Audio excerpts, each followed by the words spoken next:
Hello guys, what's up? Oh my god, I'm so excited to finally be back here. It's been almost 3 months since I posted the last reaction video, guys, on this channel. Like, what? I've been actually so busy, but I'm excited to be back. Hope you're excited too, guys, to see me. So with that being said, for the first video to being back, guys, I wanted to go back to comedies, cause yeah guys, I know you guys requested more of George Carlin, so that's what we'll be doing, cause why not?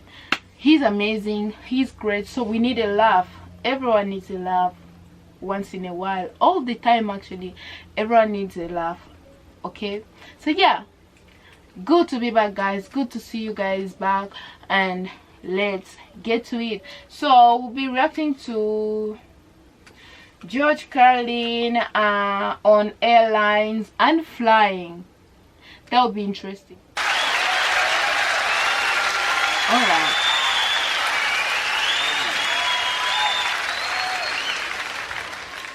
Something else we have in common: flying on the airlines and listening to the airlines announcements and trying to pretend to ourselves that the language they're using is really English. Don't seem like it to me. Whole thing starts when you get to the gate. First announcement. Yeah. We would like to begin the boarding process. Extra word, process. Not necessary. Boarding is enough. We'd like to begin the boarding. Simple, tells the story. People add extra words when they want things to sound more important than they really are. Boarding process. Sounds important. It isn't. Just a bunch of people getting on an airplane. People like to sound important. Weathermen on television talk about shower activity. Sounds more important than showers. I even heard one guy on CNN talk about a rain event. Swear to God. He said, Louisiana's expecting a rain event. I thought, holy shit, I hope I can get tickets to that.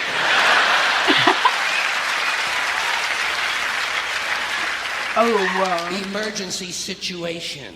News people like to say, Yeah. Police have responded to an emergency situation. No, they haven't. They've responded to an emergency. We know it's a situation. Everything Exactly. is a situation. Anyway, as part of this boarding process, they say, we would like to pre-board. Well, what exactly is that anyway? What does it mean to pre-board? You get on before you get on? That's another complaint of mine. Too much use of this prefix pre. It's all over the language now. Pre this, pre that. Place the turkey in a preheated oven. It's ridiculous. There are only 2 states an oven can possibly exist in: heated or unheated. Preheated is a meaningless fucking term. It's like pre-recorded. This program was pre-recorded. Well, of course it was pre-recorded. When else are you going to record it? Afterwards? That's the whole purpose of recording, to do it beforehand. Otherwise it doesn't really work, does it? Pre-existing, pre-planning, pre-screening. You know what I tell these people? Pre-suck my genital situation.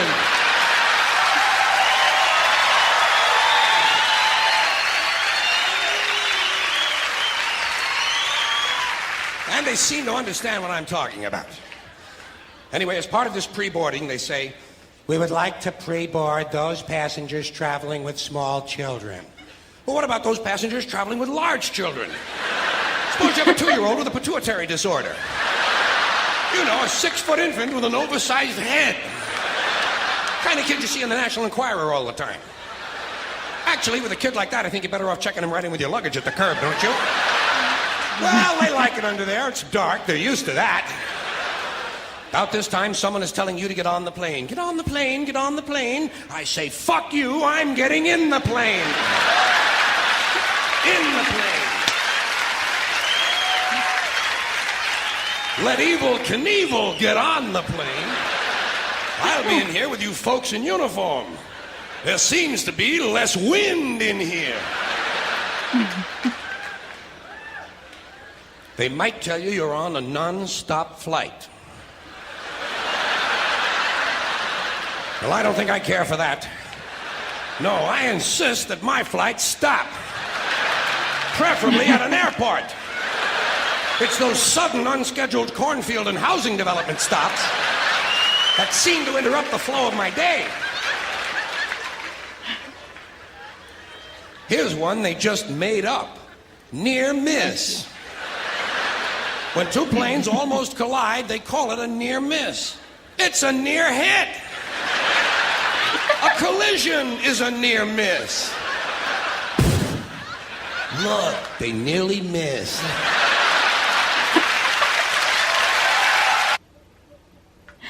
Okay guys, so you know the funniest part about what he's saying is that when you start thinking about it and you actually find out that those are all facts. Like, it doesn't make sense how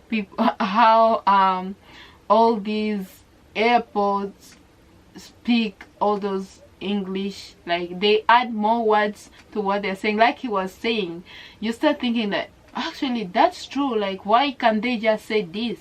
People will understand. Like, adding that might confuse so many people, you know, adding more words to what you already made sense will confuse a lot of people. But let's move on, guys, because let's keep on laughing.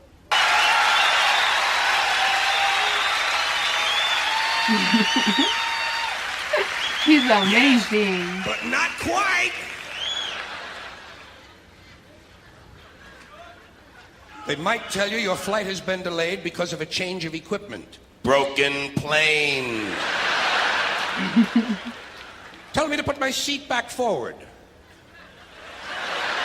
Well, I don't bend that way. If I could put my seat back forward, I'd be in porno movies. Then they mentioned carry-on luggage. First time I heard carry-on, I thought they were going to bring a dead deer on board.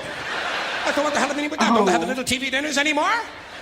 Then I thought, carry on, there's going to be a party. People are going to be carrying on the plane. Well, I don't care for that. I like a serious attitude on the plane, especially on the flight deck, which is the latest euphemism for cockpit. Can't imagine why they wouldn't want to use a lovely word like cockpit, can you? Especially with all those stewardesses going in and out of it all the time.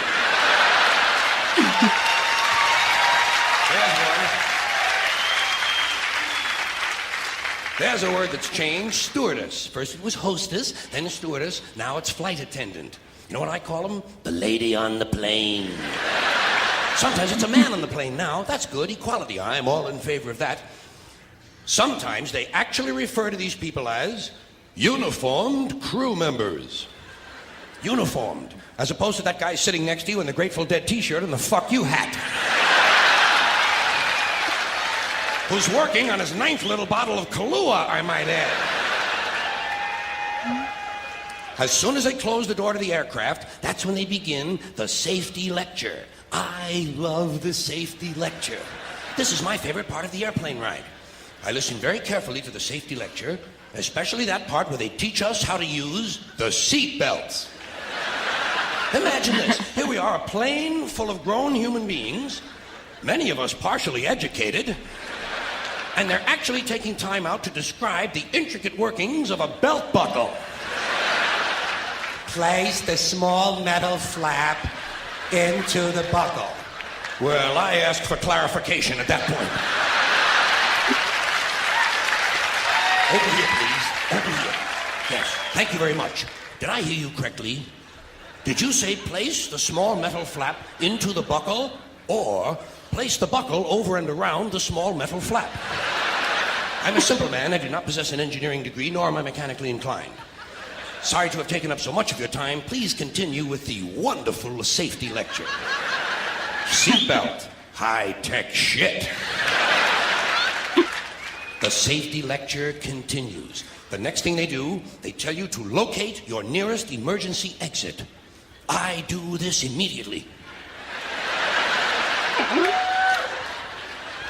I locate my nearest emergency exit, and then I plan my route. You have to plan your route. It's not always a straight line, is it? Sometimes there's a really big fat fuck sitting right in front of you.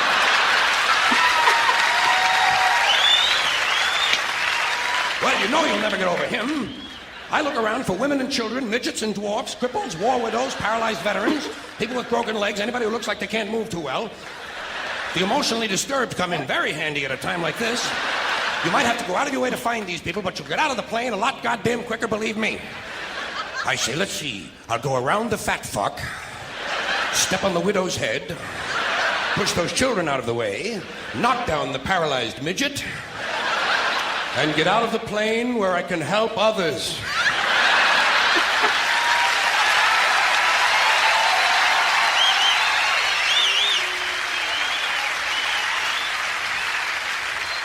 I can be of no help to anyone if I'm lying unconscious in the aisle with some big cocksucker standing on my head.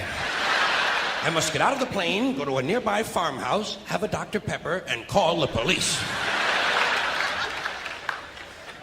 The safety lecture continues.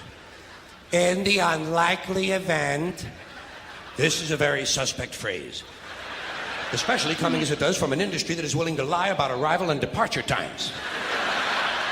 In the unlikely event of a sudden change in cabin pressure, roof flies off. An oxygen mask will drop down in front of you. Place the mask over your face and breathe normally. Well, I have no problem with that. I always breathe normally when I'm in a 600-mile-an-hour uncontrolled vertical dive. I also shit normally. Right in my pants!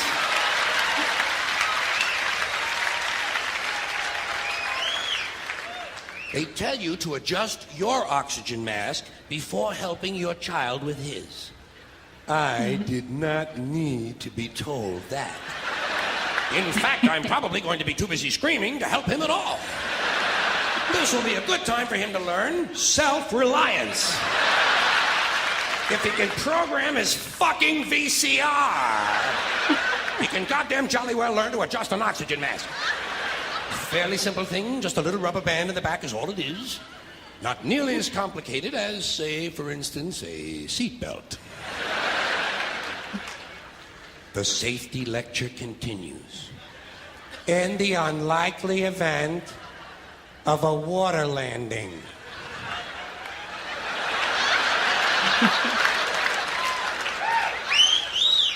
well, what exactly is a water landing?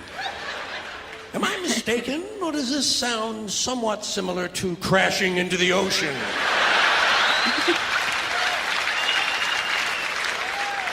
Your seat cushion can be used as a flotation device. Well, imagine that. My seat cushion. Just what I need to float around the North Atlantic for several days, clinging to a pillow full of beer farts. Looks like it was cut, guys, short, but George Carlin is amazing. Like, he's a legend, man. He's so rest in eternal peace, guys. That was amazing to hear again. Like I said, guys, I needed that laugh. He's great. But anyway, that will be the end of this video. If you enjoyed it, make sure you give it a thumbs up. I will be we'll try like be reacting to comedies like every once a week. We'll react to a comedy, so let me know which ones we should check out next. Either more of George, because I definitely enjoy to listen to more of him, and yeah, or anyone else, guys, that you can introduce to me. I would love to see more comedians, you know.